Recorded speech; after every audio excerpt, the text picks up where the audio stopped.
Favourite watch? Probably either EP120 or P51. Probably. Only from a limited edition perspective, they were quite fun because it was something we're very passionate about. It was lovely to do our first limited edition and something that meant something to us.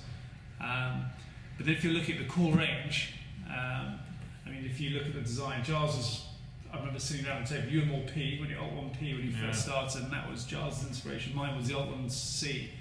And those two remained fairly core to the brand and core to the collection. And so if you had to, the first watch I ever wore, first watch on the launch back in 2007, I remember wearing my C cream, and I still got that and I wear it a lot. And it's a bit like asking which is your favourite child, and it sort of depends on the day how nice they're being.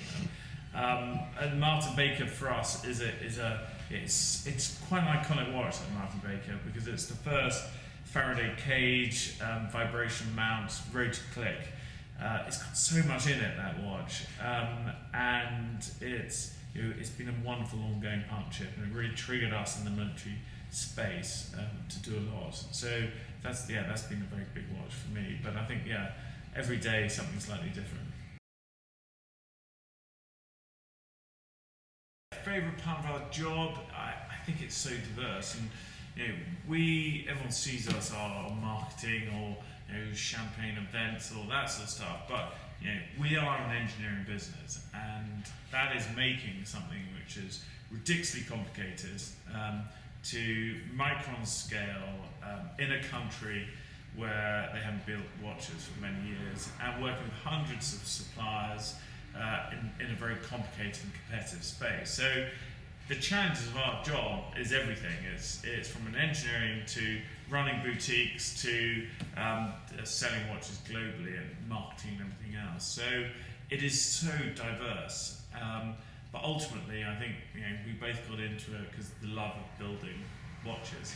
All of this is to sell what we actually produce. So the excitement for me is you're seeing a case come out of Silverstone or a watch we put together beautifully, and that is really the thing that gives me the buzz. I think the other thing, which is all that, is trying to make a small difference, and if we can leave this planet in however many years' time and have left a tiny, tiny, tiny legacy for British watchmaking, that would be brilliant for us. The other thing is, because of the type of watches we're making, and it is based about the engineering, there's a lot of things which tie into that, whether it's flying, cars, motorbikes, boats.